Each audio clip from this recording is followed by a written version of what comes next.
अस्सलामुअलैकुम। इल्मी सिटी के साथ मैं हूँ आपकी मेजबान इकरा जाहिद और आप सबको खुश आमदीद कहती हूँ एक नई लाइव सेशन में। जितनी मेरी इल्मी सिटी की ऑडियंस है वो इस बात को जानती है कि इल्मी सिटी लाता है उनके लिए रोजाना की बुनियाद पर कुछ लाइव सेशन जिनसे वो कुछ सीख सके, एजुकेट हो सके और मोटिवेट हो सके। आज भी हम एक ही बहुत खास मकसद से लाइव आए हैं। अगर आपने हमें पहली दफा ज्वाइन किया और आप मजीद चीजें सीखना चाहते हैं तो आप इल्मी सिटी को जरूर विजिट करें। आपको उनके लाइव सेशन से बहुत कुछ सीखने को मिलेगा। और साथ ही साथ अगर आप इस वीडियो को कोई देखना चाहते हैं या कोई सजेशन आप कर सकते हो, प्लीज कमेंट्स में हमें जरूर बताया करें। तो बढ़ते हैं आज के लाइव सेशन की तरफ। आज हमारे पास एक बहुत ही खास गेस्ट मौजूद है जिनके लाइव सेशन का हम सब ने इंतजार भी किया और मैंने खुद भी बहुत इंतजार किया। आज हमारे पास यंगेस्ट मोटिवेशन है जो कि हमारी यूथ के लिए भी बहुत ज्यादा मोटिवेशनल होने वाला है ये टॉपिक। और इसके साथ साथ पहले तो मैं अपने टॉपिक पे बात जाऊंगी, पहले अपने आप को गेस्ट का तारुफ करा दूं। वैसे मोहम्मद हुजैर रहमान को मेरे नहीं ख्याल से किसी तारुफ के वो बहुत ताज है या उन्हें किसी तारुफ की जरूरत है। आप सबने इनको जानते होंगे। He is the youngest entrepreneur, he is Microsoft IT certified. इसके साथ साथ इनके पास यूथ आइकन अवार्ड है। और इसके साथ ही साथ कितनी सारी अचीवमेंट इनकी है मैं आपको साथ साथ बताती जाऊंगी कि मोहम्मद उजैर ने बहुत कुछ अचीव किया। इसके साथ इनके पास यूनिसेफ एडोलेसेंस चैंपियन 2019 का भी अवार्ड है। तो अब आज हम इनसे बातचीत करेंगे और जानेंगे कि कैसे इन्होंने अपने आप को इस काबिल बनाया कि इतनी छोटी सी उम्र में इतना इतना अच्छा काम है कि आज ये बड़े बड़े लोगों को मोटिवेट कर सकते हैं। तो अस्सलाम वालेकुम मोहम्मद हुसैन, कैसे हैं आप? वालेकुम अस्सलाम, अल्लाह का शुक्र। जी हुजैर, आपकी अचीवमेंट्स तो एक पहाड़ जितनी है। तो अगर मेरे से कुछ मिस होगा तो मैं चाहूंगी कि कुछ मिस होगी अचीवमेंट तो आप बता दूं कि माशाल्लाह आपकी अचीवमेंट्स इतनी सारी है कि शायद सारा सेशन उसमें भी जा सकता है। या फर्स्ट ऑफ ऑल मैं बताना चाहूँगा कि 7 इयर्स की एज में मैंने अल्फा क्रीम का रिकॉर्ड ब्रेक किया at that time in Microsoft certified technology specialist and Microsoft certified solution associate, and after this certification alpha cream foundation awarded me a gold medal. In the age of 8 I made my own record in IT security certified professional, and I was the first Pakistani and the youngest student in 150 countries and round over 12 million students. After this certification governor Punjab awarded me honorary shield, और आजकल मैं different, आजकल तो नहीं, खैर lockdown है, पहले मैं डिफरेंट यूनिवर्सिटीज़ और बाकी फोरम्स पे as an motivational speaker and guest speaker invite किया जाता था। और नाउ डेज मैं रोबोटिक डेवलपर हूँ और आगे भी इंशाल्लाह रोबोटिक की फील्ड में पाकिस्तान का नाम रोशन करना। जी, अगर हम बात करें हुजैर को तो हुजैर को साइबर कैट भी कहा जाता है। तो हुजैर में सबसे पहले टॉपिक की तरफ आने वाले, आज हम बात करने वाले हैं आने वाले मुस्तकबिल के बारे में कि हमें क्या क्या टेक्नोलॉजी से रिलेटेड चीजें देखने को मिलेंगी। लेकिन उससे पहले मैं चाहूंगी कि आप ऑडियंस को बताएं कि आपने अपने आप को इतनी छोटी सी उम्र में, अपनी उम्र भी बता दीजिएगा ताकि लोग थोड़ा और मोटिवेट हो और आपसे सीखें कि इतनी सी उम्र में इतनी सारी अचीवमेंट कैसे हासिल की, क्या मोटिवेशन थी, कितना सपोर्ट था, कौन सबसे ज्यादा आपकी फैमिली में जो था जिसने रोल प्ले किया आपको यहाँ तक पहुंचाने? Now I am a 14 year old, और जो मेरा फर्स्ट कंप्यूटर से स्टार्ट था वो 4 इयर्स की एज से था। फर्स्ट टाइम पापा का सिस्टम करप्ट किया था, पापा ने डांटा नहीं, मारा नहीं, बाकी पेरेंट्स की तरह। एट दैट टाइम कंप्यूटर भी थोड़ा उस तरह हर घर में नहीं होता था। पापा ने मुझे सपोर्ट किया, मुझे एक अपना पीसी लेके दिया। पापा का सिस्टम करप्ट किया, पापा ने कहा अगर ख़राब करती हो तो दोबारा विंडो करना इंस्टॉल करना भी सीखो। 5 ईयर की एज में मुझे विन एक्स में इंस्टॉल करनी आती थी। कंप्यूटर पे पापा के एफ बी अकाउंट से गेम खेलता था, एंग्री बर्ड, डिफरेंट, अपने चाचू के साथ और बाकी के साथ। फैमिली में एक जुमला है जो अभी तक मुझे नहीं भूलता और मैं अपनी बहुत सी प्रेजेंटेशन में ऐड भी करता हूँ: कंप्यूटर अच्छा नहीं, बच्चे खराब होते हैं।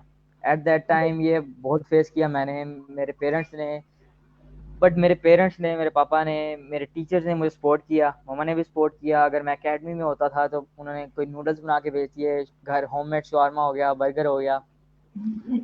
ये पापा मुझे कहते थे कि मैं रात को एकेडमी से अराउंड 11 o'clock आता था। क्लास 2 में इसलिए मैंने एकेडमी ज्वाइन की थी समर वेकेशन वर्क के लिए। बट वहाँ पे मेरी गुड लक अवेटेड कि मैं कंप्यूटर शॉर्ट कोर्सेज की क्लासेस में घुस जाता था, अपना बैग उसे भी छोड़ा क्लास 2 में और कंप्यूटर शॉर्ट कोर्सेज की क्लास में घुस गया। बीसीएस की गर्ल्स होती थी, वो भी एक बच्चा समझ के बैठा लेती थी अपने पास, लर्निंग के लिए थी। सर ने मुझे सपोर्ट किया था, पापा के दोस्ती से। सर ने सोचा क्यों ना मेरे वर्क की ऑथेंटिकेशन होनी चाहिए। जैसे मैंने आपको बताया 7 इयर्स की एज में मैंने अल्फा गेम का रिकॉर्ड ब्रेक किया। तो ये उनकी एक बात थी, उन्होंने गूगल पर ARF लिखा तो आगे अल्फा क्रीम लिखा आया। उन्होंने किया, मुझे मोटिवेट किया था। एट दैट टाइम कहते कि क्या आप चाहोगे कि HUZ लिखा जाए तो हुजैरवान पूरा लिखा है? मैंने कहा why not. At that time I was motivated, मेरे पेरेंट्स ने सपोर्ट किया। पापा ने मुझे कहते थे कि यार रात को तू 11 बजे घर से वापस आता है ना, तेरी उम्र के बच्चे इस वक्त यहाँ तो कार्टून्स देख रहे होंगे, गेम्स खेल रहे होंगे, या कोई सो रहा होगा। अल्लाह तुझे ये जो तेरी मेहनत है इसका फल देगा, जरूर देगा। इंशाल्लाह, आई वॉज बिल्कुल। मोटिवेटेड। तो अल्लाह का शुक्र है मेरे टीचर्स ऐसे मिले जिन्होंने मुझे सपोर्ट किया। और आगे भी इंशाल्लाह पाकिस्तान का नाम रोशन करना। इंशाल्लाह। बेशक कि आप जैसी जो यूथ है हमारी कौम का असासा है, बिल्कुल आपने ही हमारी कौम का नाम रोशन करना है। उजैर, बिल्कुल आपने सही बोला, आपकी उम्र के बच्चे जो हैं वो अभी शायद अपने आप को प्रोफेशनल तो बहुत दूर होने की बात है, वो पढ़ाई में ही जज कर रहे होते हैं, लेकिन आपने सब चीजों को ब्रेक किया और जो आपका इंटरेस्ट था आपने उसको मरने नहीं दिया और उसको पॉजिटिव और बड़ी अच्छे वे में यूटिलाइज किया, जो सबसे अच्छी बात है। पेरेंट्स की सपोर्ट तो से मैं ना कि होता है ना कि कुछ बिल्कुल पेरेंट्स कहते हैं कि तुम्हें डॉक्टर बनना है। आपने उस चाइल्ड से नहीं पूछा कि उसका क्या पैशन है, उसका किस चीज में इंटरेस्ट है। अब जैसे बिल्कुल मेरी सिस्टर है, उसको कंप्यूटर का जरा भी इंटरेस्ट नहीं है, वो फैशन डिजाइनिंग की तरफ जा रही है, तो पापा उसको फुल सपोर्ट करते हैं। पेरेंट्स की बिल्कुल सपोर्ट चाहिए होती है असल में। बिल्कुल सही बात है। आपके बच्चे का जो पोटेंशियल है उसको सामने आने दिया आपके पेरेंट्स ने, और माशाल्लाह आप एक मिसाल बन गए दुनिया के लिए। तो जहर, हम आज के टॉपिक की तरफ आते हैं कि आपकी जिंदगी के बारे में तो एक डिबेट है पूरी, वो तो खत्म ही नहीं होगी क्योंकि आपने माशाल्लाह जिंदगी में बहुत कुछ अचीव किया है। तो आज का जो हमारा टॉपिक है, जो हम बात करने वो है आने वाला मुस्तकबिल कैसा होगा, जो कि टेक्नोलॉजी के एतबार से है। तो मैं चाहूंगी कि हम आज लोगों को बताएं कि हम किन किन पॉइंट्स पे बात करने वाले हैं और हम खुद को कैसे अपग्रेड कर सकते हैं ताकि हम भी उसमें अपने आप को एडजस्ट कर सकें। तो मैं चाहूंगी आप बताएं कि हम किन किन पॉइंट्स पर बात करने वाले हैं। फर्स्ट ऑफ ऑल मैं बताना चाहूँगा कि जो अनफोर्स फ्यूचर है, इसमें मैं आज रोबोटिक्स के बारे में एक्सप्लेन करूंगा कि आगे आने वाले फ्यूचर में रोबोटिक्स की कहाँ जगह है। आगे आपको चल के बताऊंगा कि जो चीज़ें हैं वो किस तरह अपग्रेड हो रही हैं टाइम के साथ साथ।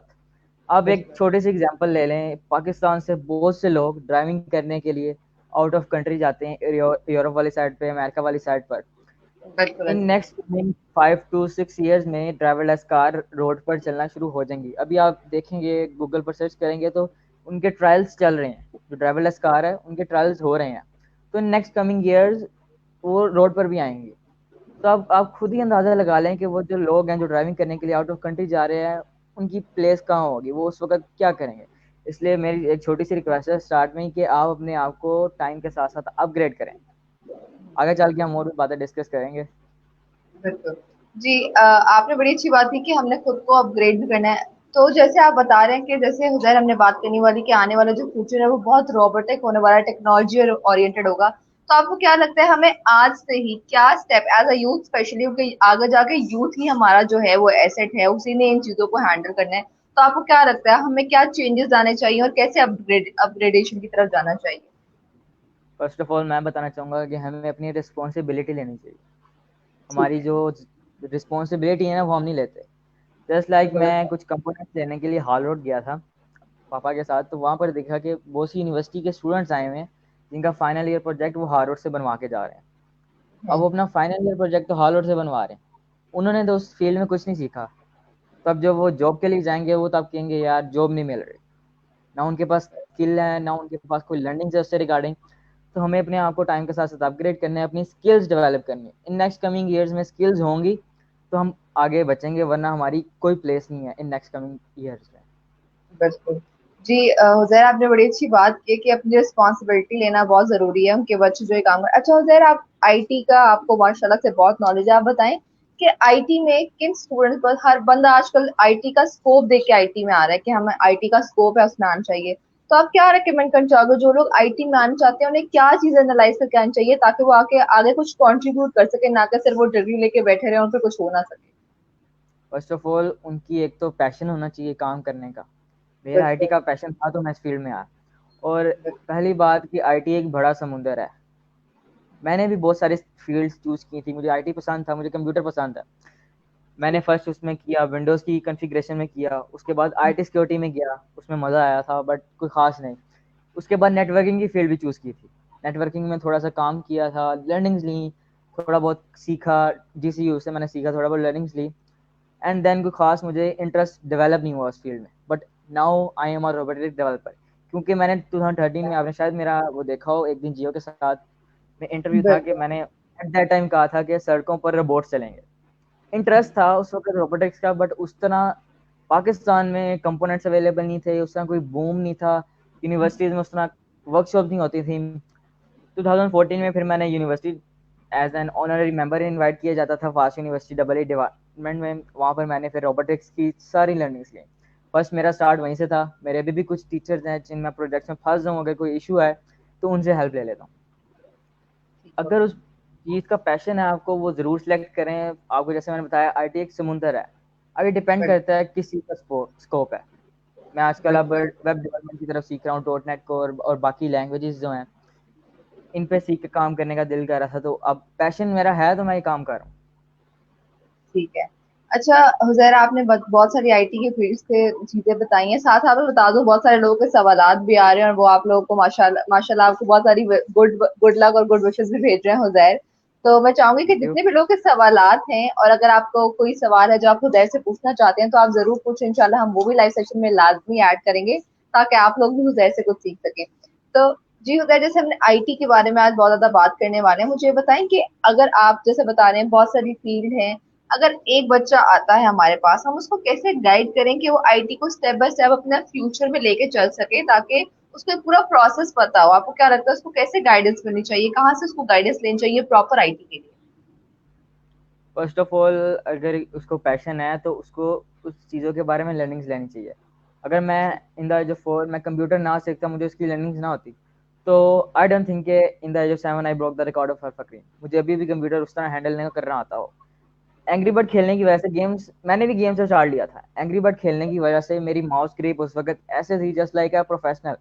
अब तो खैर हम्म। काम करके अराउंड में 8 से 9 घंटे बैठा रहता था लैपटॉप पर काम करना। और बहुत से मेरे रिलेटिव्स भी थे कि ज़्यादा देर लैपटॉप पे ना बैठा करो, आंखें खराब हो जाती हैं। अल्लाह का शुक्र है अभी तक ऐसा कोई प्रॉब्लम नहीं है, बट जिन्होंने मेरे जो फ्रेंड्स वगैरह हैं उन्होंने लैपटॉप नहीं यूज़ किया, उनकी आंखें खराब हो गई। तो ये बिल्कुल फर्स्ट बात ऐसे ही है। होती है कि आप केयर करनी चाहिए आपको। पैशन है आपका बट आपने केयर भी करनी है। मैं हर 5 मिनट बाद थोड़ा सा स्टे ले लिया, आंखों का रेस्ट ले लिया। इस काम को केयर भी करनी चाहिए आपको। उसका पैशन है तो आप कंप्यूटर से स्टार्ट लें, उसकी लर्निंग्स लें। अगर आपको रोबोटिक्स का पैशन है तो बिल्कुल जो लो लेवल वाला स्टेप होता है, मैंने भी लो लेवल से स्टार्ट लिया था, बट अब मैं वो ये होप तो कह लें कि मैं वो कंप्लीट कर चुका हूँ, लेवल जो है कंप्लीट कर चुका हूँ।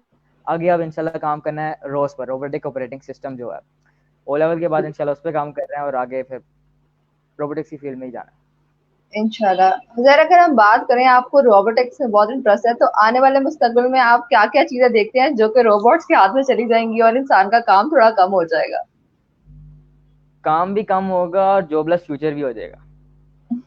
अब तो उसको भी कैसे हमने मैनेज करना है, वो भी आपने लाजमी हमें टिप्स वो देनी है। आपको मैंने जैसे बताया ना कि आपने अपनी स्किल्स डेवलप करनी है, अपने आप को टाइम के साथ बिल्कुल। साथ अपग्रेड करना है। अब रिस्पॉन्सिबिलिटी की बात की थी, आप कह लें ये जो मजदूर होते हैं ये अपनी रिस्पॉन्सिबिलिटी पूरी नहीं करते।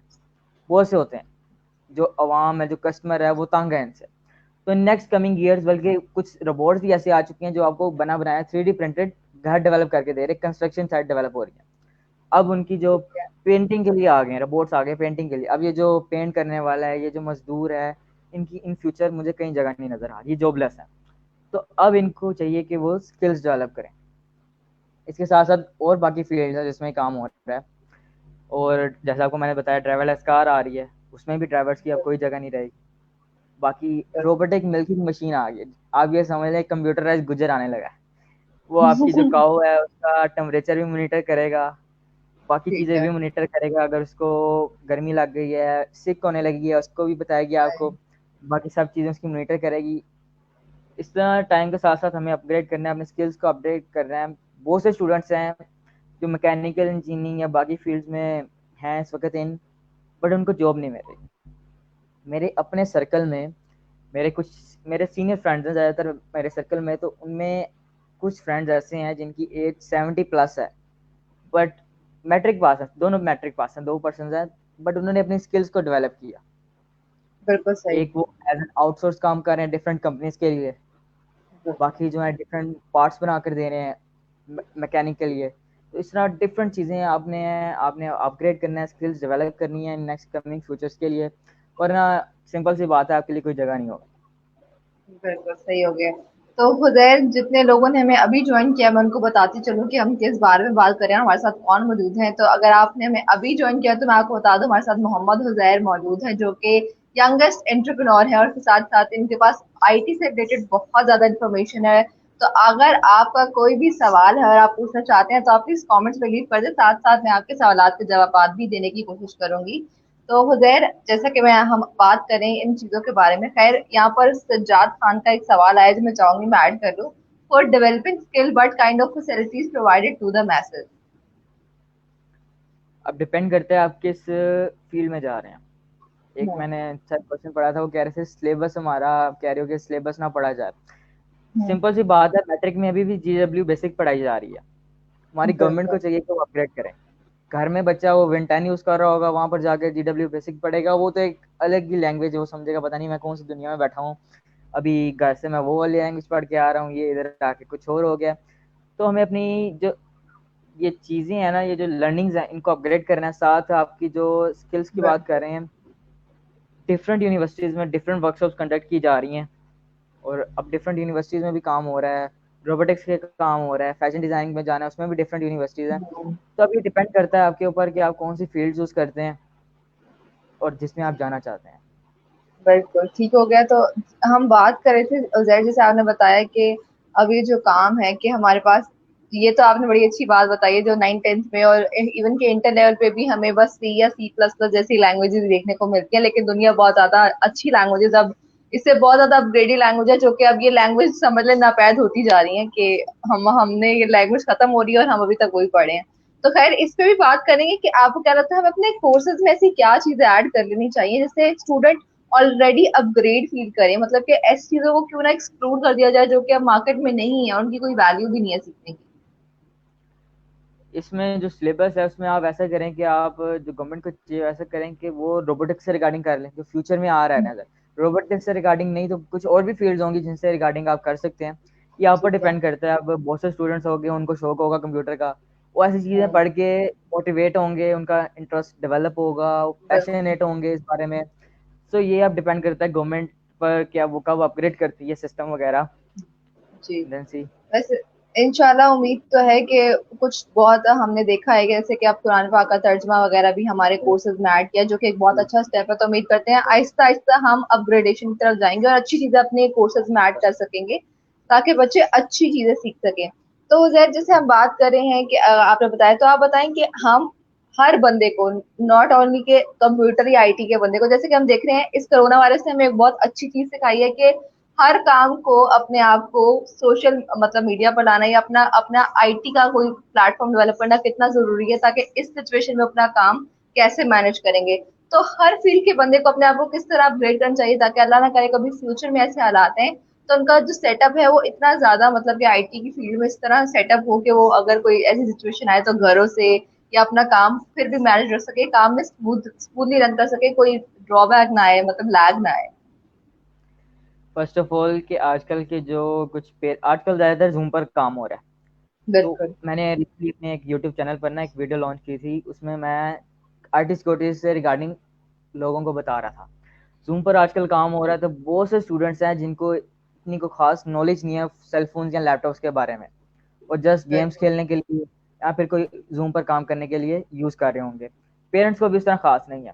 तो हैकर भी आजकल फुल जोर में है। वो इसी तरह के मुर्गे जो हैं या मुर्गियां जो हैं, उनको अपने जाल में फंसा रहे हैं। सिंपल सी बात है। एक बंदे को अगर आप जैसे कि इंस्टाग्राम लगा लें या फेसबुक लगा लें, मैं आपको उसी तरह का लिंक भेजूंगा। वो ओरिजिनल साइट का लिंक नहीं होगा। आप उधर अपनी जब आईडीज वगैरह डालेंगे, लॉगिन डिटेल्स डालेंगे, तो वो जो डिटेल्स होंगी वो हैकर के पास चले जाएंगी। मैंने सिंपल ये बात बताई थी उसमें बाकी चीज़ों के साथ। तो आपने अपने आप को अवेयर, हमने हमें चाहिए कि हम दूसरों को अवेयर करें इन चीज़ों से, ये जो हैकर है, ताकि हम एथिकली काम कर सकें। बहुत से पेरेंट्स को नहीं इन चीज़ों का पता होगा, हमें चाहिए कि हम उनको बताएं। साथ आपकी जो बात है कि अपग्रेड करना है और स्किल्स कैसे करनी है, वो सिंपली ये है कि आपको ये सिंपल सी फील्ड चूज करें। देखें, अगर मशीन्स आएंगी तो उनके लिए, उनको सही करने के लिए भी तो कोई चाहिए होगा ना। ये तो नहीं क्या वो बिल्कुल। खुद से आपस सही होती जाएंगी। उनको सही करने के लिए भी तो कोई चाहिए होगा, उनको बैटरी चार्ज करने के लिए कोई चाहिए होगा। ये चीज़ें हमें उनको बतानी है। तो इस तरह किसी एक चूज करें फील्ड, और आगे इंशाल्लाह ऐसी कोई आनी तो नहीं चाहिए। बट पाकिस्तान के जो हालात हैं, पाकिस्तान में ना असल में एजुकेटेड जहल बहुत है। बहुत से लोगों को मेरी बात बुरी लगेगी, बट बिल्कुल। एजुकेटेड हालत बहुत ज़्यादा है। अब ऐसे ही देख रहे हैं कि लॉकडाउन में बहुत से लोग आपको बाहर सड़कों में फिरे न आएंगे, बेफजूल फिर रहे हैं, बाकी चीज़ें हैं। अवेयरनेस देनी चाहिए। बाकी अल्लाह इनको तौफीक अता फरमाए, हम तो ये कह सकते हैं। हाँ। गवर्नमेंट का ठीक। इसमें कोई कसूर नहीं है, आवाम को अपग्रेड होना चाहिए और अपने आप को सही करना चाहिए। बिल्कुल उज़ैर, आपने बहुत ही अच्छा पॉइंट ऐड किया और मैं आपके साथ बिल्कुल इत्तेफाक करूंगी इस बात पे कि हमें हर चीज गवर्नमेंट पे नहीं फेंक सकते, हमें खुद को भी अपग्रेड करने की जरूरत है, हमें खुद भी अपनी जिम्मेदारी लेने की जरूरत है, क्योंकि हमारी जिंदगी इस वक्त कोरोना वायरस सिचुएशन में तो बिल्कुल हमारे हाथ में है कि हम अपनी एहतियात खुद करें ताकि इस वायरस से बच सकें। तो खैर, अगर हम बात कर रहे हैं इसके बारे में, तो चाहूंगी कि कुछ ऑडियंस के सवालात भी ऐड करें ताकि उनको भी आपसे कुछ सीखने का मौका मिले। बहुत सारे सवालात मेरी आंखों से गुजर से चाह रही हूँ, मैं वो सवालात भी ऐड करूँ। साथ ही साथ मैं यहाँ पर मोहम्मद अली का सवाल जो ऐड कर जाती हूँ। आजकल ऑनलाइन इंजीनियरिंग का दौर है, कौन सा सॉफ्टवेयर ऑनलाइन टीचिंग, अच्छा ऑनलाइन टीचिंग का दौर है, कौन सा सॉफ्टवेयर ऑनलाइन टीचिंग में काम आ सकते हैं, खासतौर पर टीचर्स की रहनुमाई करें। शुक्रिया। ये तो डिपेंड करता है आप किस तरह की करना चाह रहे हैं। जूम इस वक्त जा रहा है तो मैं कोई खास उस तरह यूज़ तो नहीं करता, बट आप स्काइप भी यूज़ कर सकते हैं, बट उसमें स्क्रीन शेयरिंग नहीं होती। एनी डेस्क है, अब डिपेंड करता है कि आपका किस तरह की यूजेज है और इस पर आप काम करें। बिल्कुल। अगर हुजैर, आप एक दो जैसे अगर आपको ज्यादा वेबसाइट्स या कोई साइट्स या कोई ऐसी एप्स जिनके थ्रू कनेक्ट कर सकते हैं, मैं चाहूंगी बस आप उनके नाम लिस्ट कर दें ताकि वो खुद बाद में एनालाइज कर लें कि कौन सी ऐप उनके लिए बेहतर है या कौन सी साइट उनके लिए बेहतर है। यस, एनी डेस्क है, स्काइप है, जूम पे हो सकता है वो काम कर रहे हैं हम, और बाकी कुछ ऐप्स हैं मैंने उस तरह कोई खास तो नहीं की। टीम व्यूअर भी है, simple just like any desk की तरह होता है। इसमें आप कैमरा वॉइस वगैरह शेयर कर सकते हैं, मीटिंग की जा सकती है। ठीक है। ठीक है, तो मोहम्मद अली आपने आपको साथ ही ऐड कर दिया। और सजाद खान, हाँ जी, सजाद खान कह रहे हैं nowadays education is fail but skill is important, what are your thinking about it. आपका पॉइंट ऑफ व्यू जानना चाह रहे हैं। हाँ, एजुकेशन इसलिए फेल है कि हमने अपना सिलेबस जो है, जैसे मैंने बताया कि अपग्रेड नहीं किया होगा। अपग्रेड करेंगे, स्टूडेंट का जो इंटरेस्ट है, जो पैशन है, वो भी लगेगा, दिल लगेगा उसका दिल लगेगा पढ़ने में, दिल करेगा। तो स्किल इसलिए इम्पोर्टेंट है कि नेक्स्ट कमिंग फ्यूचर सिर्फ डिग्री से काम नहीं चलना। जैसे मैंने आपको बताया कि वो अपना फाइनल ईयर प्रोजेक्ट हार्वर्ड से बनवा रहे हैं, तो डिग्री से बिल्कुल काम नहीं ऐसे है। चलेगा। डिग्री की वैल्यू अपनी जगह और स्किल की वैल्यू अपनी जगह, दोनों की वैल्यू है। मैं ये नहीं कहता कि डिग्री की वैल्यू नहीं है, डिग्री की वैल्यू भी है और स्किल की वैल्यू भी है, दोनों एक साथ हैं। सो बिल्कुल। आगे हमें अपनी स्किल्स डेवलप करने का मेन जो पर्पस है वो स्किल्स डेवलप करने का होना चाहिए। बिल्कुल। और एजुकेशन का पर्पस सिर्फ यही नहीं है कि उन्होंने आपको सिर्फ एक जॉब दिलवानी है। आप उस एजुकेशन यस, का मतलब है कि आपको इंसान बनाए, आपको अवेयरनेस है, आपको अपना ख्याल रखना है, दूसरों का ख्याल रखना है। ये सब चीजें भी एजुकेशन का पार्ट है और स्किल साथ साथ इम्पोर्टेंट है, बिल्कुल है, क्योंकि जाहिर बात है। तो जैसे वैसे आज के दौर में भी अगर हम देखें तो स्किल बहुत मैटर करती है। अब बहुत सारे स्टूडेंट्स जाते हैं और वो इस बात का गिला करते हैं कि हमें जॉब्स नहीं मिलती हैं, क्योंकि यस। उन्होंने सिर्फ अपनी डिग्री पे काम किया होता है, स्किल पे काम नहीं किया होता है। तो मैं चाहूंगी आप उनको भी कुछ टिप्स दें ताकि वो थोड़ा मोटिवेट फील करें, वरना वो पहले ही जाते हैं, दो चार जगह से रिजेक्शन मिलता है, फिर वो कहते हैं हमें जॉब नहीं करनी है, मार्केट में जॉब नहीं है हमारे लिए। तो फिर ऐसी सिचुएशन में उनको कैसे मोटिवेट कराया जाए। फर्स्ट ऑफ ऑल, अब ये डिपेंड करता है उनका पैशन है भी इस फील्ड में या नहीं। बहुत से बिल्कुल। स्टूडेंट्स होंगे जिनको जॉब नहीं मिली, उनका पैशन नहीं होगा, उन्होंने बस किसी और से प्रोजेक्ट बनवा लिया या बाकी चीज़ें कर ली। तो हमें पहले देखना चाहिए उनका पैशन है भी इस फील्ड में या नहीं। उस पे बेस पे हम उसको चाहिए आगे अपने फ्यूचर के बारे में सोचे। उसकी भलाई है, हमारी तो नहीं है, उसको मोटिवेट हमारा करना काम है, बट स्किल्स उसको चाहिए कि वो अपनी डेवलप करे। अच्छा हुसैन, जैसे आपने बताया कि अगर आपका पैशन नहीं होता ना तो आपको ना काम करने में मजा आ रहा होता है जो बात, और ना ही आप उसे सीख सकते हो।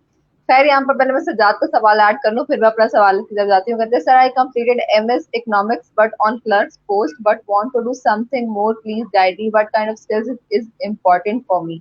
इन्होंने एमएस इन इकोनॉमिक्स किया है बट ऑन क्लर्क पोस्ट पे है अभी ये। अब ये डिपेंड करता है ना कि आप किस तरह की उसमें जाएं, जॉब वगैरह में, या फिर कोई बिजनेस वगैरह करें, ये आप पर डिपेंड करता है। स्किल्स तो आप अपनी साथ साथ डेवलप करें, कोई जैसे कह लें कोई चैनल खोल लें, टीचिंग देना शुरू कर दें यूट्यूब पर। आजकल लॉकडाउन में तो ज़्यादातर यही हो रहा है ना कि वो डिफरेंट यूट्यूब चैनल्स ऑन हो रहे हैं, लोग टीचिंग्स दे रहे हैं। मेरे कुछ अपने टीचर्स हैं जो ऑनलाइन टीचिंग्स दे रहे हैं यूट्यूब पर। बिल्कुल। तो आप कोई ऐसी सेकंड फील्ड ऑप्ट कर लें, जो पार्ट टाइम कह लें, पार्ट टाइम जॉब कर लें किसी तरह की, कि आपका पैशन भी ना पीछे जाए और आप कमाते भी रहें। बिल्कुल। अच्छा उज़ैर, हमारे ना एक मसला होता है कि हम चीज़ों को इनोवेट नहीं करते हैं, और इनोवेट करने के लिए हम सर्च करते हैं कि क्या दुनिया में चल रहा है, फिर उस हिसाब से हम थोड़ी बहुत इनोवेशन करके कहते हैं कि हमारी इनोवेशन है। तो इससे कैसे, मतलब खुद को कैसे इनोवेट करा जाए, मतलब कि हम कैसे अपने आप काम को दूसरे से यूनिक बना सकते हैं। ताकि कल को कोई अगर मार्केट में नई चीज आती है, या हमारी तरफ से भी कोई ऐसा प्लान आना चाहिए ना, कि चाइना जापान जैसी चीजें कहती हैं नई नई, ऐसे बहुत सारी हाउस होल्ड की चीजें या बहुत सारी ऐसी चीजें दिखाती हैं जो शायद लोगों को हैरान कर देती हैं कि इन्होंने कितनी इनोवेशन से चीज बनाई है। तो ये इनोवेशन हम अपने अंदर कैसे ला सकते हैं? जो मेरा फर्स्ट प्रोजेक्ट था ना वो ड्राइवरलेस कार था। और अब ठीक है। मैं ये जो फर्स्ट प्रोजेक्ट था ये मैंने 2014 में बनाया था। जस्ट लाइक ठीक। ये समझ लें वर्कशॉप अटेंड की थी, उन्होंने प्रोजेक्ट दिया था कि आपने ड्राइवरलेस कार बनानी। फर्स्ट मेरा ये प्रोजेक्ट था। एट दैट टाइम उस तरह कोई खास ड्राइवरलेस कार का बूम नहीं था ये अमेरिका और यूरोप वाली साइड पर। बट हमने हम्म। कोशिश की बनाने की, सेंसर्स अवेलेबल से छोटा सा स्टार्ट लिया। आहिस्ता आहिस्ता फिर जब मैंने खुद प्रोजेक्ट्स बनाना शुरू किया तो उसमें मैंने हैंड गेस्चर कंट्रोल डिवाइस बनाई थी। वो किसी भी किड के प्राइम में इंस्टॉल की जा सकती है या फिर किसी डिसेबल पर्सन की ट्रॉली में यूज हो सकती है। वो आपके हैंड के थ्रू वर्क करेगी, फॉरवर्ड बैकवर्ड राइट लेफ्ट। तो ये डिपेंड करता है कि आप किस तरह की फील्ड चूज करते हैं। सिंपल सी बात है, आपने अपने आप को मोटिवेट करना है। प्रोजेक्ट्स अब मैंने भी बनाए हैं, डिफरेंट प्रोजेक्ट्स बनाए हुए हैं। अब उसमें कार ट्रैकर भी है, हैंड शेक रोबो है फर्स्ट ऑफ ऑल, तो जो अपना इंट्रोडक्शन भी खुद देता है और साथ हैंड शेक भी करेगा। रिसेंटली मैंने लाहौर साइंस मेला में एग्जिबिट किया था। तो ये Aahista Aahista in future coming में जो है कमिंग फ्यूचर है उसमें इस तरह के रोबोट्स अवेलेबल होंगे। आप जो रियल टाइम है ना, रियल टाइम उसको देखकर डेवलप करें चीज़ें। अब जैसे कि मैं सोच रहा था कि किसी ब्लाइंड पर्सन के लिए कोई ऐसी चीज़ बना दी जाए जो उसको बताए कि ये आगे ऑब्स्टेकल आ रहा है, ये कुछ और आ रहा है। हम्म। तो इस तरह रियल टाइम जो एग्जांपल्स होती हैं उनको कैच करें और उनसे फिर डेवलप करें प्रोडक्ट्स। बिल्कुल, बड़ी अच्छी आपने बात की है कि रियल टाइम को पहले एक्सेस करें, फिर उससे सारी चीजें डेवलप करें। अच्छा, तो ज़ाहिर ऐसा तो होता ही होगा, हर इंसान का होता है कि कभी वो किसी चीज से मेहनत कर रहा होता है और फिर उससे वो काम होता नहीं है, और बाज औकात या आज की जो यूथ है वो बड़ी इम्पल्सिव है, वो उससे काम नहीं होता, वो छोड़ देती है, वो कहती है ये मेरे बस का काम नहीं है। तो अगर आपसे कोई काम, आप किसी प्रोजेक्ट पे मेहनत कर रहे हो और अगर आपसे नहीं हो रहा और आप थक जाए यार ये क्या हो रहा है, तो आप खुद को कैसे बकअप करके उस काम पे दोबारा लेकर आते हैं ताकि बाकी लोगों को भी सीखने को मिले, वो काम को छोड़े नहीं, उस काम को मुकम्मल करें? आपको पैशन चाहिए होता, सिंपल सी बात है। मैं जब नए नए प्रोजेक्ट्स बनाया था तो उसमें मेरे हर दिन कोई ना कोई मॉड्यूल या कोई ना कोई सेंसर उड़ जाता था। मेरी अपनी गलतियों की वजह से मैंने कोई खास नोट नहीं किया। हर हफ्ते हर महीने उड़ रहा है, एक ना एक नए प्रोजेक्ट्स बन रहे थे। पापा ने मुझे सपोर्ट किया। दिन में हाल रोड के दो दो तीन दिन चक्कर लगाए, ये मॉड्यूल रह गया, ये मॉड्यूल रह गया। मुझे भी तब कोई खास मेमोरी अच्छी नहीं थी, कोई मॉड्यूल रह गया तो पापा को दोबारा मैसेज किया, पापा ये भी आना है, वो वाला मॉड्यूल रह गया वो भी आना है। अपने आप को मोटिवेट करना। अकेले बैठ कर बनाता था और साथ नुसरत फतेह अली खान की कॉलेज लगा लेता था। आपने शायद मेरे चैनल्स पर देखी भी हो। इकबाल की शायरी से अपने आप को मोटिवेट करता था। मैंने कोई खास उतनी शायरी तो नहीं पढ़ी इकबाल की, बट मोटिवेट मैं उससे करता था। लोग आजकल बहुत से हैं जो बाहर ऑथर्स हैं उनकी शायरी को पढ़ रहे होंगे।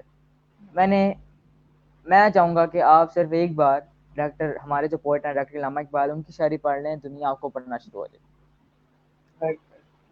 जी, बिल्कुल सही बात कह रहे हैं। इलामा इकबाल की पोएट्री ने तो उस वक्त के नौजवानों को बेदार किया था जब हमें लग रहा था कि हम मुल्क भी नहीं हासिल कर सकते हैं, तो आज के जब हमारे पास सब कुछ है तो हम कितना मोटिवेट फील कर सकते हैं।